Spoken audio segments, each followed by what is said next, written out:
Welcome to the Global Real Estate and Entrepreneurship Podcast. I am so excited to introduce you to my guest today, my friend, my trusted real estate lawyer in Toronto for many years, David Kelman. Welcome to the podcast. Thanks, Nicole. Nice to be here. Thanks for inviting me. Well, I just want to give you a little background on David. David has been practicing law for the last 23 years in the Greater Toronto area. And we know what kind of market that we've had in the last 23 years. He is a tremendous advocate for his clients. He is my personal lawyer, as well as a lawyer that I recommend to many of my clients over the years. He does real estate law, wills, estates. He also does incorporation, the buying of businesses, shareholder agreements, franchise agreements. He really is your trusted source for real estate law in the Greater Toronto area. So, David, talk to us about your path into the law and into real estate law in Toronto. Yeah, thanks, Nicole. Thanks for the big ups that you gave me and the nice introduction. So let's see, we're in 2025 now in February. I graduated from law school and was called to the bar.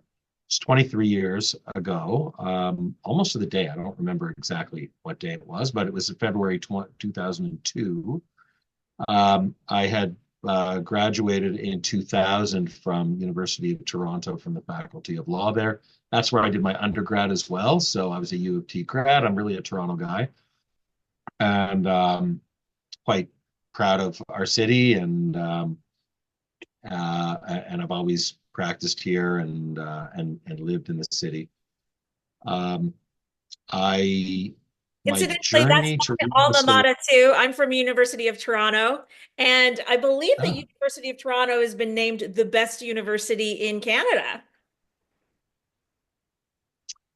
yeah, I think it as a research school, I think it's a really good research school. The law school is supposed to be the best and the most prestigious one. I don't really. Okay, I'm happy to be able to say that I graduated from there, but I don't really believe all the hype. I got a good education there. It wasn't easy. By third year, I was sick of it and ready to go out and work. But some of the stuff that I learned there has really been great, even apart from the areas that I practice in. A legal education is really a good background for a lot of different things. Mhm. So anyway, I'm grateful for it. Were we at school at the same time together? I did my undergrad. Now you're way younger than me. I did my undergrad 1990 to 95. I actually was a part-timer for a couple of years because I was working at the same time. I But you're got way my too young to be. bring on. I graduated in 98. Okay. So as I was finishing, you were starting. So those were good times. I love my undergraduate. We didn't talk about this in any preamble, but and I'm not sure if you know this, but I studied anthropology, social and cultural anthropology, Okay. linguistics, and philosophy, ethics, mostly moral philosophy and ethics. And I think that kind of informed. I wasn't really headed to law school, or I didn't know that I was going to do that. I wanted to travel. I traveled. I ended up back in Toronto and needed to find a direction. I started dating this wonderful woman who is now my wife, and she was already working. So like, I needed to be a real person, and but I didn't really want a job, frankly. Right. So yeah, I was young, and if I could push off real life as long as I could, that was what I was going to do. And so I thought, well, either I'm going to go back and maybe go into academia because I did well in school, and maybe I would write a master's degree or something. But then I actually came back because of an accident in my family, and so I didn't do that. I thought, well, it's easier to just write the LSATs, write the law school admission test, Mhm. and see how I do. Like if I do well, then maybe I'll apply to law school. And And I did well on that, well enough to apply to all the law schools and get into U of T law. And it wasn't exactly an easy road, but there I was in law school, and it was certainly if my wife, well, she was my girlfriend at the time, if she took me to a party, she could say, "Oh, well, here's my boyfriend. He's in law school." So that was like a real thing. It didn't really seem like that was, you know, I mean, I knew people in law school who we used to joke like, um, making fun of them, but not really, but saying like, "Oh yeah, that one's going to the Supreme Court." And like they were really, really accomplished people who knew from when they were little kids that they were going to be lawyers, and that they, were very maybe it was the family business. There, maybe one of their parents was a lawyer, or they, had connections in the corporate world or whatever, and some people who were there for social justice, and they knew why they were there. I didn't really know why I was in law school, and that kind of set the tone, um, because even at the end of law school, I didn't really know what I was doing or really understand what lawyers did. And I tried seeking some mentorship, and I kind of thought that I knew, but now looking back on it, it was not something that I really understood. And I articled at a big firm downtown. I got lucky and got a great position where they were paying me, and I can't say that I really understood what I was doing, although when they give you a work, it's really kind of almost an academic exercise where you're researching, or you're producing an opinion for a more senior lawyer, or working on something at kind of a base level. But again, it didn't really click in, and so I found myself not being hired back at the end of my articling year, but I learned a lot. And one of the things that I learned was I really liked the people in real estate. We were cycled through different departments. We were in the corporate department. We were in the litigation. We were in labor. They did labor and employment. I really quite liked that too. And we had a real estate department as well. And there were a couple more that I'm not. There was tax department. I'm not smart enough for taxes. Tax lawyers are like geniuses of the legal world. Um, but anyway, I really like the people in real estate, and I like the work in labor and employment. So I was kind of thinking I was going to do one or the other and head that way. And my first job was actually not as a lawyer, but as an editor of a legal journal that does labor and employment law.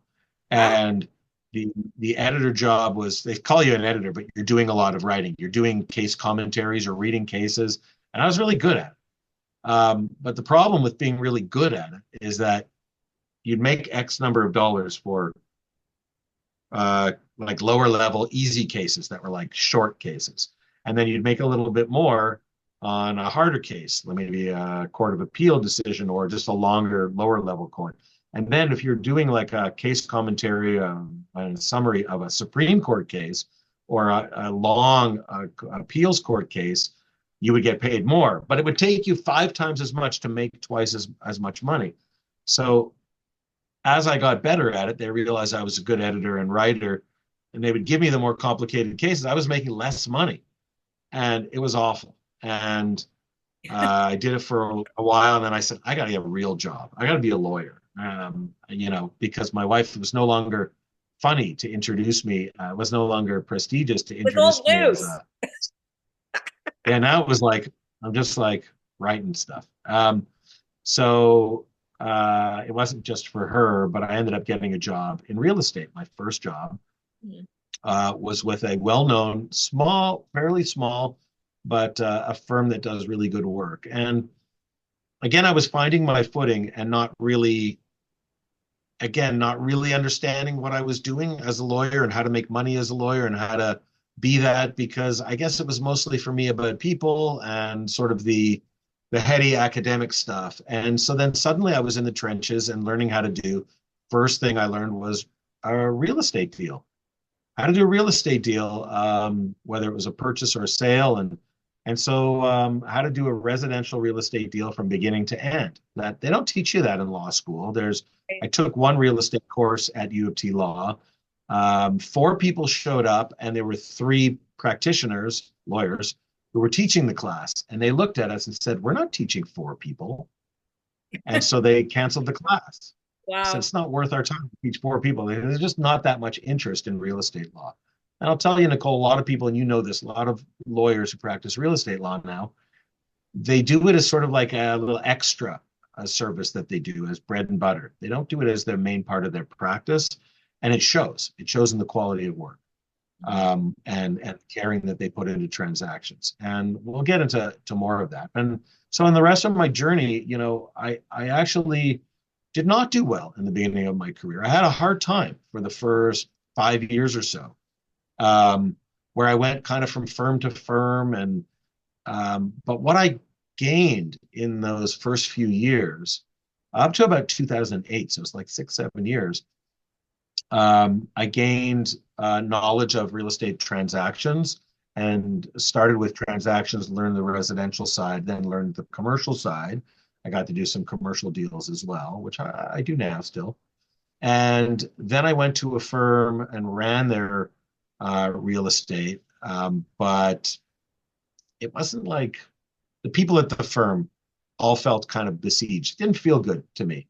And Right. so I ended up looking for another job back downtown. I went to a firm downtown where, again, the culture at that firm was not great. It's better now, but the person who was at the head of it was it's a nasty, nasty piece of work. But I learned like crazy there. What was I doing? Mostly commercial lending work. So that is mostly on real estate deals. Um, we were acting for mostly the big banks, Right. doing loans to them or fairly large lenders. And so we were acting as the lender's lawyers there. So I learned that part of the business, which Mhm. I still do. We do a lot of lending work where I am. And so I learned that, and that's called secured transactions. I learned a lot about secured transactions. I learned from really good people, people who I still talk to. I've got to say that all of this stuff and the kind of the reason that you and I are here together is because of, I guess, what I bring and what I put in that's apart from the transactional stuff. So one of the things is the first job that I had, maybe I shouldn't say the firm that I was with. I don't know. I can say. I was with Delzato Zorzi, and they're Tridell's lawyers. Okay. And I was only there for about a year and a half. And um, 20 years after, we start to get that firm stops doing residential transactions. Okay. Acting for just individuals coming in. They don't have a residential practice because they're Tridell's lawyers. They don't need to. Right. They're the sellers on every Tridell deal. They act for Tridell. So when someone's looking, when an individual comes in, they don't do that work anymore. So now who gets that work? I do. They Wow. came back and partly because of Schwartz and Schwartz, because my firm now, Jeffrey Schwartz, they built a great reputation. They do really good work. They work with their they work with integrity. They care about people, and they work at a high level. And Mhm. so, I'm skipping a couple of steps, but It's the so fact interesting is, because I've known you for so so these, long. Go ahead. yeah, so these, it's a really great compliment. I mean, it's a great compliment when a realtor refers. I mean, you've referred your family, you've referred your clients to me. That is a compliment. Is also an amazing compliment that a firm that I used to work for, and I left because, well, they terminated me. They said, you don't know what you're doing. And I really didn't. I didn't. I was fresh and new and I knew nothing. And it was shit. It was a hard time, where you learn a lot for these things. And sometimes failing teaches you as much as succeeding. Yes. But here 20 years later, they came back and they want to hire me. So they refer their clients who need to do residential deals. And some of these people are bigwigs, um, and people who they're not going to just refer to anyone. They're not going to, send them just anywhere. And they refer their clients to us, and they thank us. Their clients thank us, and they thank us for the good work that we do for them. So that's amazing when that happens. And I still have to say, even though places that I've cycled through and things that didn't work out for one reason or another, I've stayed connected with the lawyers at those firms. We treat each other with Surprise respect me. and have respect. So yeah, no, it's really good, and it shows me that where I've ended up is where I ought to be, and that I can feel good about that. And nothing is law. And Like everything, it's so interesting to me having known you and worked with you now for the last 8 years. um your trajectory, and I haven't known your trajectory story. It reminds me a bit of my own in that I started out and I went into finance and I became a financial planner and a stockbroker, and then moved into real estate sort of later on, and then became the right hand for a broker and became a managing broker, and with an old school brokerage, and started doing commercial leases and managing that commercial building for him out of nowhere because that's sort of what was in front of me, and realized that taking over that brokerage was sort of not for me. And then sort of like the trajectory, like and having worked even prior with Scotiabank, moving from the brokerage side and doing lending on the Scotiabank side, and managing a book of business for them. So just your trajectory where you're talking about moving through the different parts of law and going from commercial side, and then sort of not feeling comfortable. And I totally can relate to that, these toxic type environments that exist that make you feel uncomfortable. And then this moves us into our origin story, which is interesting. And like every good X-Man and X-Woman. before you start, before you start though, I'm gonna tie this up a little bit more, Yes. okay? Uh, because it wasn't my last step at that firm where I learned commercial lending. I left that firm because I kind of saw the writing on the wall. It wasn't a great situation there.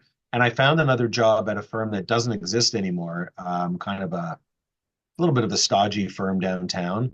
And what I learned there is commercial leasing. So you were talking about your commercial leasing stuff, and I do some commercial leasing as well. And it's good. It's really good work. And so I can kind of help business owners who are, I don't know, they could be a dentist or a massage therapist or someone who needs to rent space, a restaurant, and sometimes landlords. I act for some landlords as well, but like commercial landlords. And I'm really grateful for having learned and connected with people at that place. That firm, I ended up leaving, and the firm lasted a couple more years. There were things going on at the top with the partners and whatever, it didn't work out for that firm. But I left and I found myself needing to figure out what was next, because there was something about the downtown legal world that I needed to figure stuff out. And I ended up at a small firm that does kind of what we do. They were a storefront firm on Bloor Street West, around Bloor and Dovercourt. That was, they founded in the 1950s or the 1960s, and the elder statesman of the firm was still there, but he had sold to a young guy who was kind of like my age. Our kids went to the same school. And kudos to the young guy because he was really good at making money, but I don't think he really cared for people that much. He was cared for his family well enough.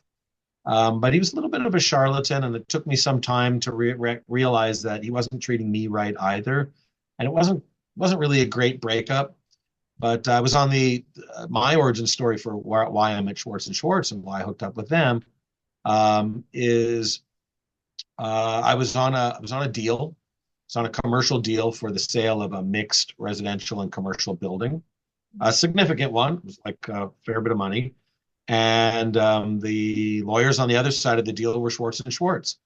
And the deal died. The deal died because my client, I mean, he was approached by the people who wanted to buy it, but he wasn't treated right. And he thought that he was, and he let them walk away from the deal. He said, I don't care. I don't need to sell this building. They came to me. And anyway, I got on Jeffrey Schwartz's email, and I don't know exactly when it was, but it was around the time that things were not going well at the firm that I was at. I mean, my work was good, but I was being mistreated, really. And I knew that there was just no, even though I liked the place, I liked the people, it wasn't going to last. And Jeffrey sent out an email saying, we're looking for an associate. We're looking for someone to come on board. And I had all the skills in my back pocket. I had the commercial leasing, I had the commercial lending. So that's the sort of the more big money skills. And I could also run a residential real estate practice. Um, I could, and I had clients already. I had agents who were referring business to me. I had something that I could bring. And that's ultimately what lawyers need in order to have mobility to other firms. Is you have your own little book of business, and you can kind of write your own ticket. And that's what I learned in those years, those intermediate years before I ended up here. And I came here and I met with Saul Schwartz, Mr. Schwartz Sr., who, like the person who had sold the firm that had come from, had been in the business forever. He started in 1949. This firm dates back to 1949. It was a little storefront on Kingston Road back in 1949. And I came and I talked with Jeffrey, who's my senior colleague, and it was a father and son firm. And Jeffrey kind of said, "Well, it's nice talking to you. Now you got to meet my dad, because if you don't pass that test, then we don't have a place for you." I don't know if he put it that way. Then I sat with Jeffrey's father, Saul, who was really Saul, but he could have been called Salt of the Earth. Not Better Call Saul, but Saul of the Earth, because that guy was deep, cared about people, and had a real integrity. The way he practiced law, he was well known, and he had, by the time I joined the firm, he was in his let's see, it was 2012. He was in his late 80s. He was still coming into work. Okay. Now, he didn't look, he didn't have to do the grunt work anymore. He would sit with his clients. He would, move things through. But it was Jeffrey, his son, who was doing most of the grunt work on the files and whatever. But Saul really created the impression of what this firm is about. It is about integrity and people and caring. And it didn't take all that long before I think he figured out that, like, this is a good guy. This is someone we can work with. Because that sort of carries you, as much as knowledge is important. Like, you need to know the law, you need to know, but there are some firms where, the integrity and the caring for people is really front and center, and you could feel it. You could feel it walking through the door. And I think I carry on. Now, he died in 2015. I'll tell you that story, but he was here kind of till the end, and he loved his work. I don't think I want to spend the last week of my life, the last couple weeks of my life, at in this office and in my desk at 91 years old. But he loved But it. there's, Look at the talk about the but love being of able the to, game. He loved his like this was his work. This was the passion yeah, of his look, life. it was his legacy, and it's still helping people to the end. Was what I think, lit the fire for him. I'm not promising anyone today, don't hold me to anything, that I'm going to be here at age 91. We I we both might be able to retire before then. And I might want to. We'll see how that goes. But there. anyway, so that's how I got to Schwartz and Schwartz. I've been here since 2012, end of 2012. I'm a partner here now, which still means that I work hard, Home. Your home, David. You found your home. That's so I know. good. And it's like Yeah. I said, I can't believe because I've known you now for a long time, and it's amazing to me the parallels in our story. But it doesn't surprise me that you had this vast experience because it shows. It also doesn't surprise me that you were like Goldilocks, where you're like, this one is too big and this one is too small. This one is too hot because you're a special person and like you don't feel comfortable in a toxic environment. And, unfortunately, there are lots of those around. The sort of special environments which nurture your creativity, warmth, humanity, especially within business, even in Canada, is fewer and far between, and you have to search for that. You have to sometimes go on a little bit of a journey, and then you have to sort of create your niche within that spot because you have to be accepted, and then sort of you grow within it. Uh, That's exactly. I think that's really right. And there's also a thing that uh, it's a little bit hard to put it in one way or another, but there's fear. There's having little kids and a household to manage, and you going through my wife's maternity leaves and times where she was without work at times too, and there's also just the personal, that nugget of a sense of self and feeling like I think we're all adults, but no matter how old we are, there's still an aspect of the child inside us, and we can be fearful, and whatever it is. So part of it is also kind of getting over the fear of being yourself and not really fitting into being that round peg trying to fit into that square yeah, hole. that's a journey. And yeah, and I think losing that fear over time and losing, and also, yeah, feeling it like it being okay to be who you are, where you work is, people forget about that's really important. But if you find that place, um, that's really, really valuable. And I think that it's part of maturation and also feeling comfortable where I am, but losing that fear of being who I am, so that when I sit with people, and look, admittedly, I'm sure I'm not for everybody.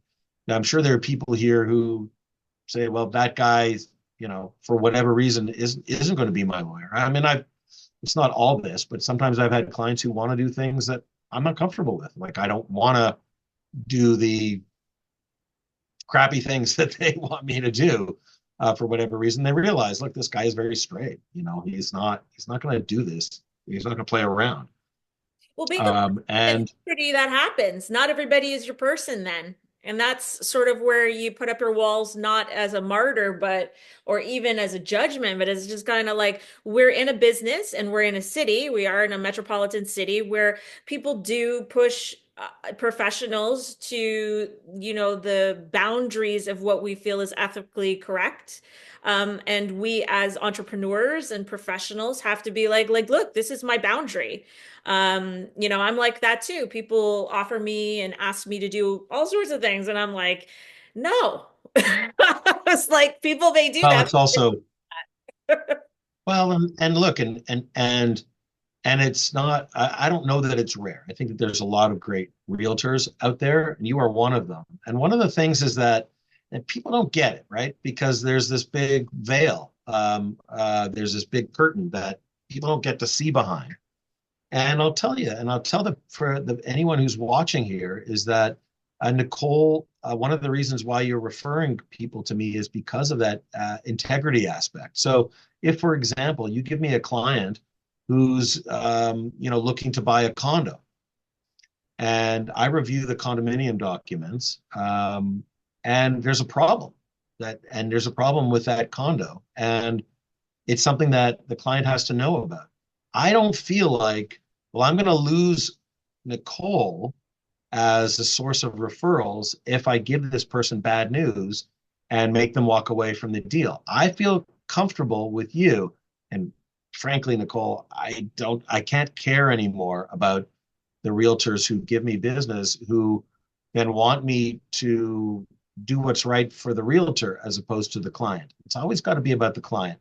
You have this long view that I have too, and it's a big compliment to me when a client, or a law firm, of course, that I used to work for, but a client calls me back after 10 or 15 or 20, even 20 years now, who says, I like working with you. And it's because of those things.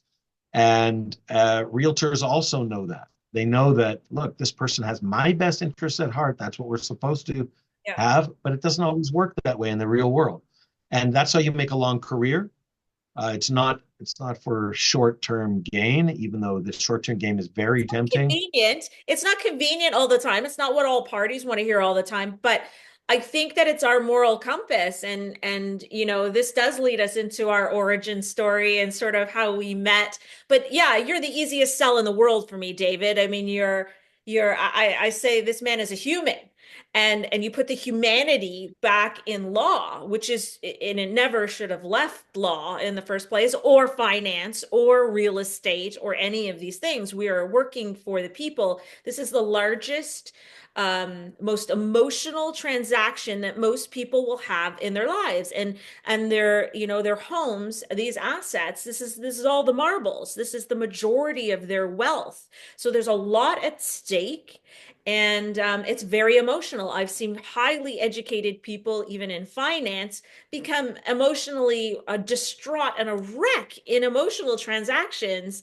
and become unreasonable. I've never seen a transaction where you should be at arm's length more through your brokers and lawyers than real estate.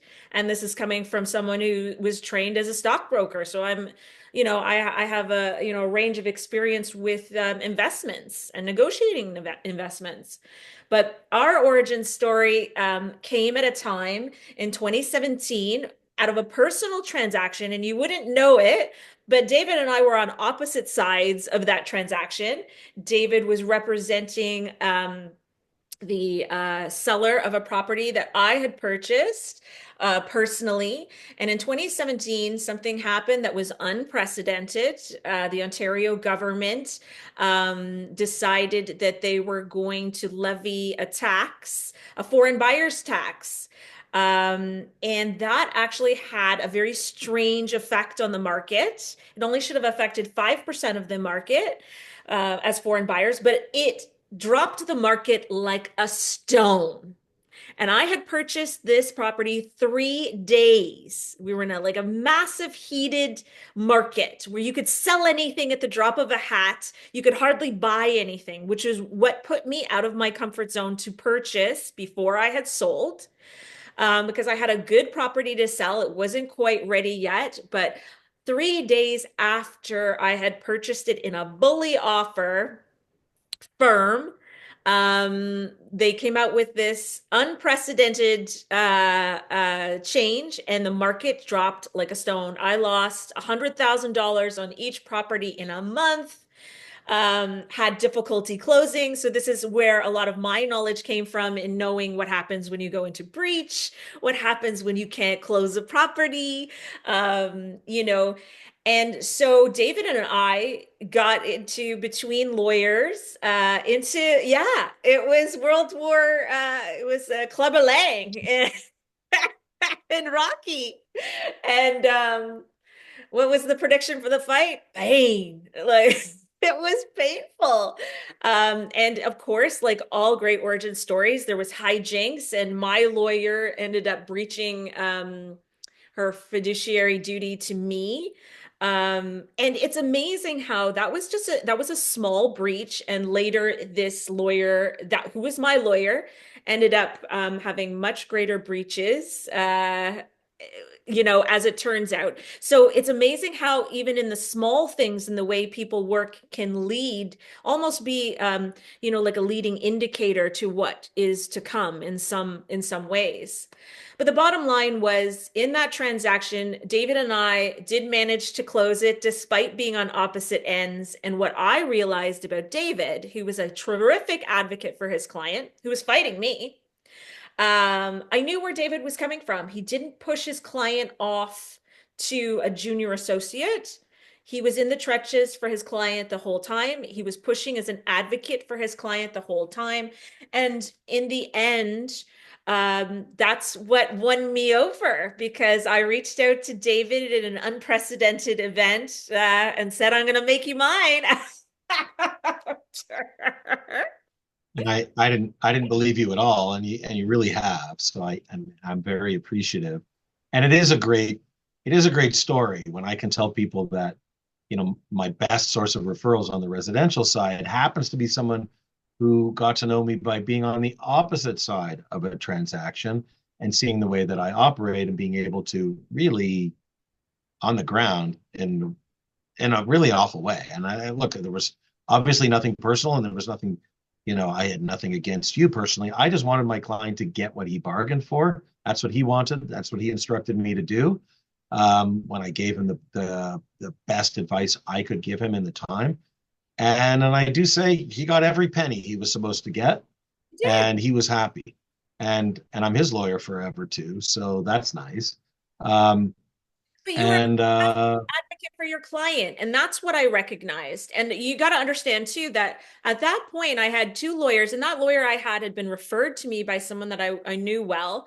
And I had changed from a different lawyer who I had worked with closely as well. But that was an unprecedented time because lawyers had spent a stretch of time where they were just closing deals easily in Toronto for a long period of time. And then yes, overnight, everything turned into a dogfight in the trenches prior to going to court.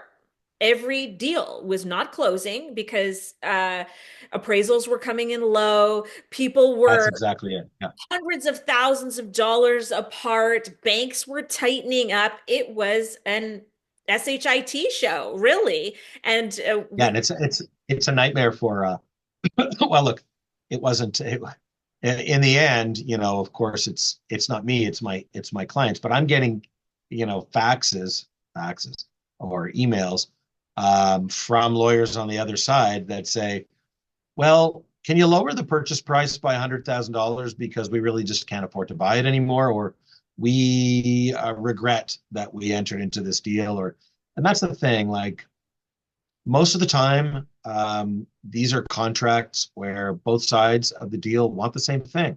Buyers want to buy, sellers want to sell. Everyone's expecting things to just go smooth, and they just keep going along. But there are bumps in the road, and people are either deceive themselves or they're deceived into thinking that there's not the possibility of a bump in the road, but there are.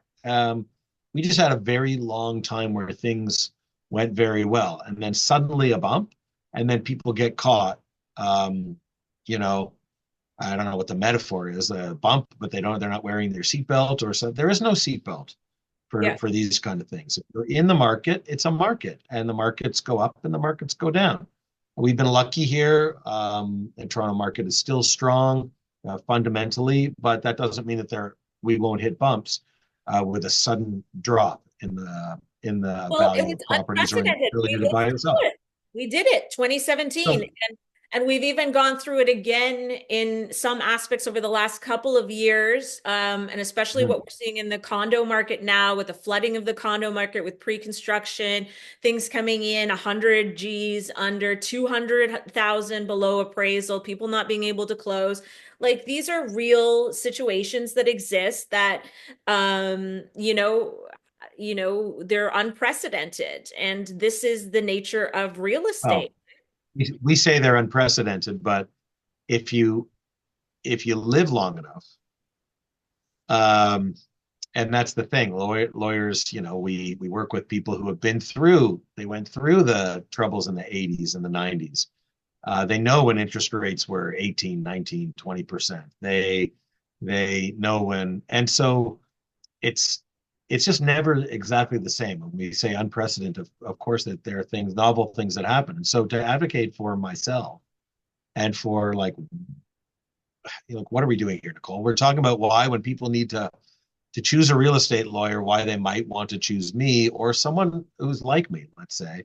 And what is that? It's that someone's showing up, someone who's a professional. So you have people who do real estate as sort of a little bit of a sideline. They get a clerk who's got experience in real estate and they can churn through the same deal over and over again. As long as nothing difficult happens, and you just don't know when you're entering into that contract whether there's going to be difficulties.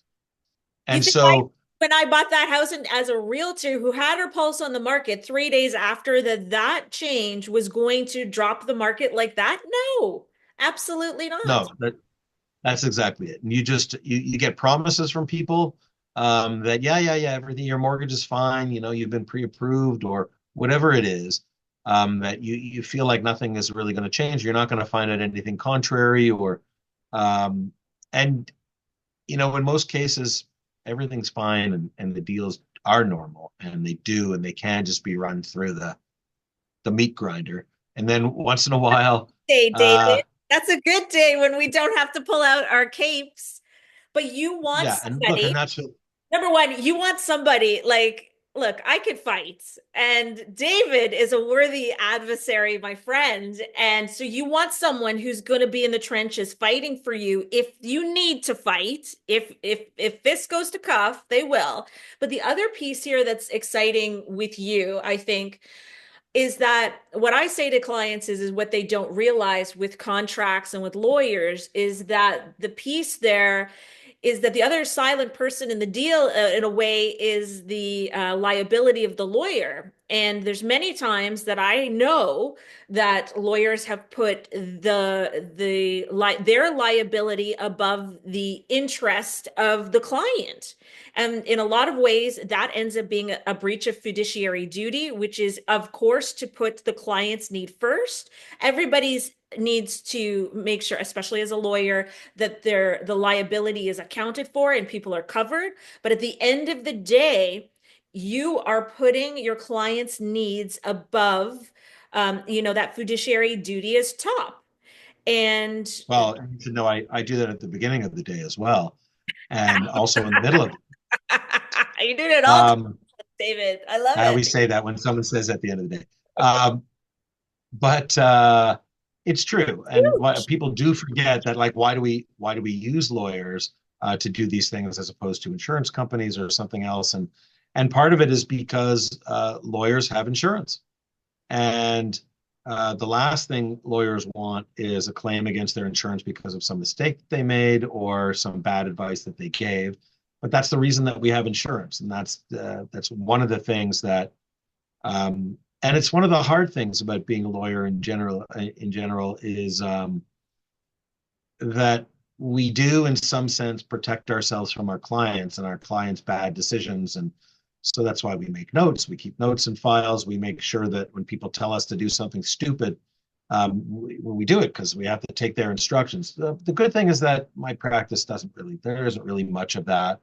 And I think clients also come to understand that we are acting in their best interest. And sometimes, it's rare. I mean, it's rare, but sometimes you're choosing the best of options that are really not great, you know, Happen. especially if you're in a situation like what your situation was, your lawyer, I think, did a bad thing because she just wasn't on the ball and she handed you off to some junior. Why? Because she wasn't making as much money off your deal as some other deal. And that's a difficult thing, for lawyers who we also have to eat and live. But I don't do that. I just, even though it may not be great for my pocket, um, I care about the people who I'm acting for and doing the right thing for them.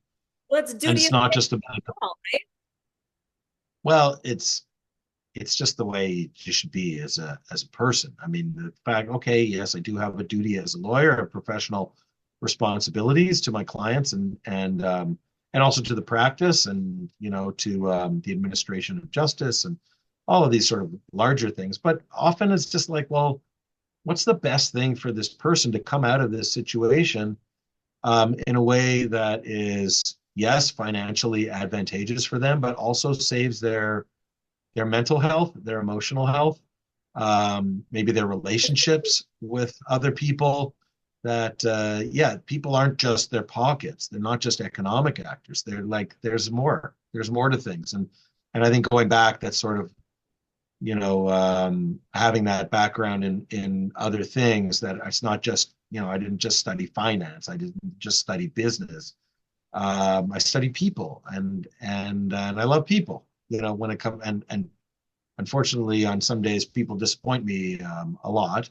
But I try my hardest not to disappoint my clients. To do right by them, whether their file is a file that I make $1,000 or I make $10,000 from. I try to treat them right.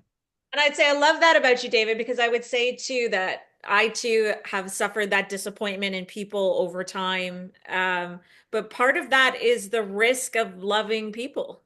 And, it's because we love people and have expectations, and we have a heart, and a heart in our business and a heart for what we do, that you risk getting hurt occasionally. And it's a good thing, not a bad thing, because the minute you become the robot, the machine, that's when you're really doing a disservice to people and humanity. And yeah, so David is a man of the people, and I've seen it over and over again. And it's so funny where man of the people came from, because I've referred you to my parents. You sat down with my parents and joked with them and done their wills and estates. You've been my trusted lawyer in some really sticky, emotional, large financial transactions for me, but you've also been such a great advocate for my clients, visiting them in the hospital. And one client where, it was over the Christmas holidays, and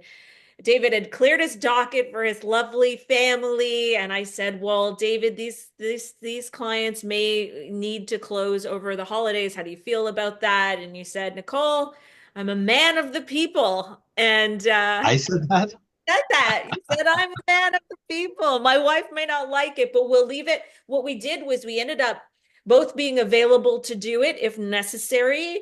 And we left it in the hands of, let's say, the gods and the fates and the other parties involved, because we're not the only ones involved in that transaction, to see if it would work out. And in the end, we did. We closed it over. You came in and you closed it over that holiday because you were a man of the people. And in the end, it helped that family because they needed to get in before school started, and all that sort of thing. So it really is putting the heart of the client and their needs, above our own, and going that extra mile.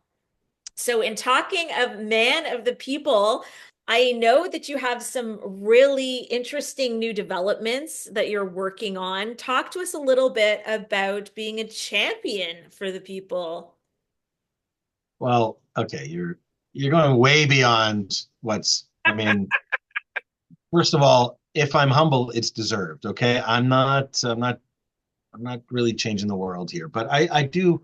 I've been involved in like a marketing group, and we have a charity in the group. Um, and I've been helping a little bit to raise money for them, and also participating in some of their events. They are an homelessness, anti-poverty charity called Fred Victor. It's I don't know, it's well over 100 years old. It's a pretty well-known charity, and they do really good work to get people who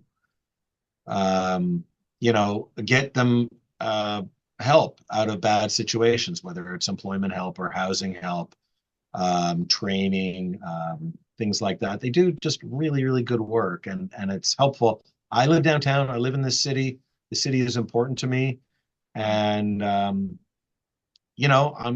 by helping them, I'm helping myself too. It's not it's like I want the city to be a better place, and that's yeah, it's been a nice thing to be able to help them. And more recently, I think what you're alluding to is I had the opportunity actually to help some people who are working with Habitat for Humanity, Yes. who are they have a program for people to get to buy properties, who wouldn't normally be able to afford it. And I had the kind of an opportunity to find out about it about a year ago, maybe it was 6 months ago, but um, and I reached out, and that transaction, I wasn't needed for the transaction. It's super complicated work, this Habitat stuff. Um, that if you only do it as a lawyer, if you only do it as a once off, it really takes a lot of time. So what they want to do is have a list of kind of preferred or recommended lawyers, who know the documents and who do these deals over and over again. So they want to put me on the list, and I told them that it would be a real honor. And so one of my tasks this week is to, because I have looked at those documents, but it was 6 months to a year ago. Again, if you only do it once a year, you're just not going to remember what the exact structures are. You're not going to be able to give the right advice. So one of my tasks this week is to look at their documents, get it kind of under my belt, and maybe I'll be able to act for. I think they said that there are like 8 deals that may come to me in March, which is quite a lot, actually. It's Yeah. not huge money. It's not, but if I can again do something, and it's partly marketing because being a nice guy is good marketing, and 100% just it is. not everybody is. A lot of people over the years have said, you really don't seem like a lawyer, and That's your best selling feature, David. yeah, there's one of the, some people I used to be worried about that, and now it's like, okay, like you don't seem like a jerk, is what most people are saying. And most lawyers are not jerks. Most lawyers, I've got to say, are very honorable people, hardworking. They also care about their clients. It's not just me. Um, We're not and putting blame on you today, David. So Okay, we're focusing on me. And I don't want to say, but I do want to tell people, like, if your lawyers are like the real estate lawyer you're considering is not available because he or she is in court, well, that indicates that they're not really a real estate lawyer, that they're just doing a little bit of a sideline. If that real estate lawyer can help you with your criminal or your family law matter, then they're probably not a real estate lawyer. They just have a clerk that they hired who churns through deals that are easy. What you want is someone who, when the deal is difficult, is there for you and will help you, and will help you manage it and get through it the best way possible.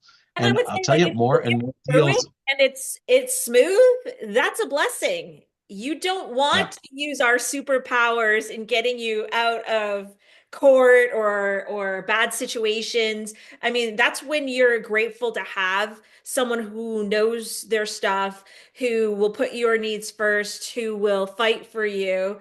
Absolutely. It's your insurance policy, but you don't want to have to use that. exactly. That was exactly the word that I was going to say. It's like, well, what do we buy insurance for? We buy insurance in the hopes that we'll never have to use it.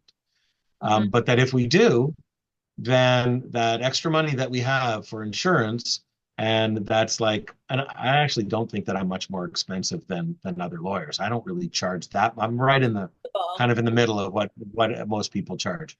Yep. But there's some people who are looking for the Walmart of lawyers. Well, You what's don't the want customer? it. That's not where you're You don't getting want the paid. Walmart of lawyers. You just No. don't. So you don't want rollback prices because that's going to be the lawyer that you can't reach Also, when don't want something the bad happens. Walmart of real estate agents. I'm gonna tell you, No, no, the, no, no, the, you don't. the cheapest is not the best when you are looking at the largest financial transaction and the most emotional financial transaction of your life. Like, that's not where you want to cheap out. So, because people who do a great job, who have knowledge and come to that table with that knowledge, they're not going to be the ones that are discounting themselves and have no value whatsoever. They're going to be reasonable. They may not be the highest price, but they're just going to be reasonable. And I think that should be your guide in all aspects of your life. Like, don't be, what is it, penny wise and pound foolish, is a big one. Right. I know you're also There's also the you get what you pay for. It's weird because there are good lawyers who charge very little, and there's bad lawyers who charge a lot. It's actually hard to tell what the quality is going to be by the price. Find out what the person does. Like, how involved are you, or do you pick up the phone when I call? Do you reply to my emails? Um, and they're also really great clerks. Like, look, I rely in my residential practice on really good clerks that we have. But I work with them. I don't like set them off on their own and say, you do everything. Don't just, come back to me when it's time for me to get paid. going pros. And again, most lawyers are also, they have strong integrity. They do things the right way. They know what they're doing. There's a lot out there, and particularly in the real estate world, who just don't. And so yeah, having someone who does the right thing. I mean, I don't know. I'm beating a dead horse at this point. Like, it seems so obvious to me. It does, It's but so what obvious. people, you see, this is the thing that, it's like not until you don't have this and you need it that you realize how valuable it is in some ways. And people don't, the average person is having maybe, if they're blessed, 2 to 3 real estate transactions in their life. And hopefully those are smooth ones. But when they aren't, they aren't. And, people can get caught. And so I think it's just a good rule of thumb in general to deal with people who are have that mindset, because that's going to steer you in the right course no matter what happens. And that's in all aspects. I had a great banker when I was first trying to save for a home who didn't give me the best interest rate, but he ended up reducing like some student debt that I had so that I could put money into a mutual fund and start to save. Like he was very good at what he did, and he didn't give me like the best rate of interest that I could get on the street, but he gave me great advice. And he helped me catapult that into money for a down payment. And I remember learning at that point in time that finding a good person who will work within their system as your advocate and will give you what they can within the scope of what they have is worth its weight in gold. And that this is the way that you need to work with people. And I found some tremendous mortgage brokers are another one. Like I found some tremendous mortgage brokers in my life who have, literally moved heaven and earth to get things done for me and my clients at different times. But it's also knowing who can do what, right? Like what is your purpose? And like you said, there's Mhm. times that you will send someone off to a specialist in a certain area if you feel that that is way out of your depth. But for the That's most right. part, you have like a very wide berth of what you can sort of handle. So Yeah, so on that, why don't I'll describe my practice a little bit. We talked a little bit about the real estate related things, like in terms of commercial lending, commercial real estate. I don't know that anyone that's watching this is going to be in those worlds, and maybe they will be, or leasing. That's all sort of real estate related stuff. I also do some estates work, like simple wills, probating estates after somebody dies, where that's necessary. big job. That's kind of good practice. And as my hair goes gray, I do more of that work because my the people my age and my cohort they're also going gray, and they're caring for aging parents, and they need advice, good advice about that. There's a lot of intersection with the real estate world and estates, of course, because it's often people's biggest asset. And I also what else do I do, Nicole? You do. Tell Oh, we're me. talking about franchise agreements. We're talking about I businesses. do. I do some like I do some like remember a house deal is a contract. It happens to be a contract for a piece of land, often with a house on it. So it's not all really that much different from the perspective of the contract. It's not all that different from buying or selling anything.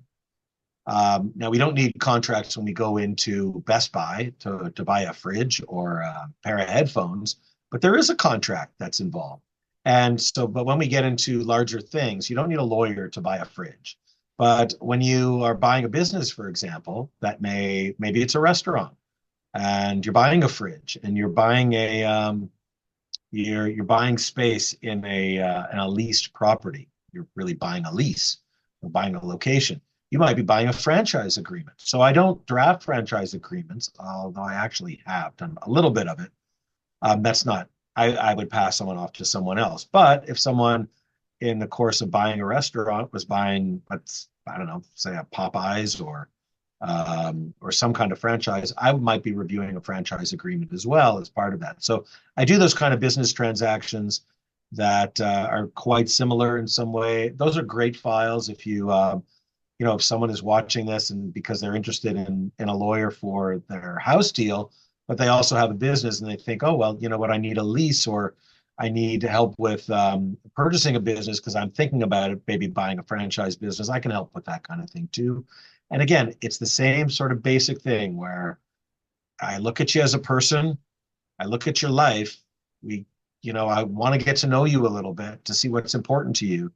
And, it may be questions about, well, this is for my kids, or This is, to help somebody with something. I want to know about your life more as a whole, so that the help that I give is sort of not just for one aspect of you, but for you as a human being. And that's that's just the way I am. It's a It's not wonderful time, and it's a perfect time for when you're a new home buyer to also utilize David and someone like David for services of wills and estates, because by that point, now you have a large asset. And a lot of times people, they let it blow in the wind until that time. A lot of times people are merging their money if they're coming together as partners or marriage. And that's a great time to get your will done, and your estate planning done, because you have this large asset. That's like the perfect segue for that moment if you're a younger person or a new home buyer. Get those things in place, and it's less painful because you've got all that legal documentation opened up with David in the first place to then launch into doing that sort of estate planning. But I want to end this podcast with David, man of the people. He's man of the family. And one of the things I love about Toronto is the multiculturalism. My parents met in Toronto 54 years ago. I am a biracial person, and David is an advocate for biracial children, as he has two of them as well. Um, Two beautiful children, and he is a lover of music. David, talk to us about your family life and your love of music. okay. Well, I don't get too much into the biracial thing, although um, like I married my wife because she's a super hottie, and I love her. she's really she's excellent. She's a very kind person, caring person, fun. Well, she's fun, and we just get along well. We travel when we've got to travel together. We traveled well together. We raised our kids. We have kind of similar values, and yeah, that she's raised by her mom, but her father's of Jamaican heritage, and yeah, I mean, whatever, that's Cool. I love my Thanks family. a I just we lot. got to see, yeah, I mean, we got to see people as people. It's a whole other conversation, and Well, yeah, as man of a the people. biracial person, Um, it wasn't popular, and this is why I highlight it, and I get to because I am biracial. I love it. it's Like these funny. are these are my people, and I was saying to David, I grew up in Scarborough in a time which was a very multicultural area where there were so few biracial people, even amongst the multicultural. So for me to see so many beautiful combinations of people and it being accepted as like, look, David is like, this isn't even something to talk about. Well, as an original biracial person in Toronto, I'm like, yeah, it is. I guess it is. No, and you would probably bond quite well with my wife about that because she grew up, of course, biracial as well. And I didn't. I mean, look, I figured out that I mean the whole identity thing, it's just like it's a completely different it's so interesting though, isn't it? It's so interesting to talk. And I told my kids that look, their identity is going to be different than mine. They're not the same people as me. And they, constantly gets formed and reformed about how you relate to things in the world. And but we talked a lot about values and ethics and doing right by people and treating people right. And it's all kind of part of that conversation. So um, the other thing that you wanted me to allude to was something that I do for fun, Yeah. because podcasts are fun and real estate law is super fun. But I do other things for fun. And I've since I was a kid. I mean, I started piano lessons when I was 6, and played piano when I was a kid. And I picked up a bass guitar when I was 13. My best buddy, who I'm still close with, he played guitar and drums, and he had a bass. And actually, my brother was playing bass, so I thought, oh yeah, I should try this too. And it's cool. And so I've been playing bass for well, since I was 13. I don't have to say how old I am now. People can guess. Wow. Um, but I've been, but Little, so I mean I played bass in bands for a long time and played jazz in some bands and played rock and lots of bands. And if you're a bass player, you can play in as many bands as you want because nobody wants to play bass. It's kind of like no one wants to practice real estate law. So I guess there's some commonality there. Um, but in the last few years, I started singing as well, and I've always sung, not necessarily for people, but I love to sing. It brings me joy, and it's important that we find our joy in life. And I call it my PJP, my personal joy project. And so, if you were a fly on the wall in my house on the weekend, I'd probably be playing my ukulele and singing at the top of my voice. But I also, in the last few years, I've started playing I play in a couple of different bands, and I sing. I don't sing all the songs, but I sing some stuff, and it's partly because they didn't know that I wasn't supposed to be a singer, and I think I surprised some people. But now I sing for the bands, and it's super fun for me. I play in a couple of rock bands where we play rock and blues and a little bit of jazz and a little bit of reggae or like whatever, and some punk. And, we just do it for fun. But we also play gigs. We got a gig in late March that I'll invite you to, Nicole. And we also doing this thing where we raise money. I play for at a Fred Victor event. I played the last 3 years where we raise money for that charity at some of their events. And also we do a thing out back of my mother-in-law's garage in the summer when the weather gets good. Started in COVID because people missed Which live band? music. And the bands we so missed playing that we said, well, we can open up the door in the garage and set up in there and play for whoever walks by, and it'll be COVID safe. So um, we in the last couple of years we've been raising money for that charity as well because live music shouldn't be free. People should, we put our hearts and souls into it. So we raise money for a good cause. And yeah, we'll get you out to one of those too. They're Awesome. kind of fun and we're pretty good. I think we're pretty good. I love it. We practice, we rehearse hard, and yeah. So So you're not that's going what to you see need us to on. know about David. David is a man of the people. He's a lover of music. He's got a personal joy project. Does your lawyer have a personal joy project? I don't think so. So, my lawyer is the coolest lawyer, and I'm willing to share him with you, but for a price, because he's a valuable commodity, especially in this Toronto real estate market. And I am going to include all of his information, his LinkedIn contact. So this is how we're supposed to contact you, David, right? LinkedIn, email. You can, yeah, I'll give you all my contact for direct contact for the firm if you want to message me on LinkedIn. I'm not quite as LinkedIn to LinkedIn as a lot of people are.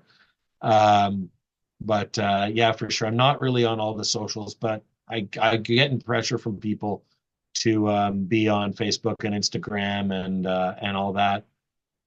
We'll see. We'll see. I got it. I got that's not part of my personal joy project. That would be my personal waste of time project. So um, Well, that's okay, thanks David. a lot for having me. It was such a joy to have you, and I'm so appreciative of you as my lawyer personally and for the champion for my clients. You definitely want to connect with David, whether it be on LinkedIn or for your next real estate transaction or get your estate sort of wrapped up and properly done. So thanks again, David, and I'll see you at your next gig. I think you will. I think you will. And you're always welcome to stop by for a coffee here.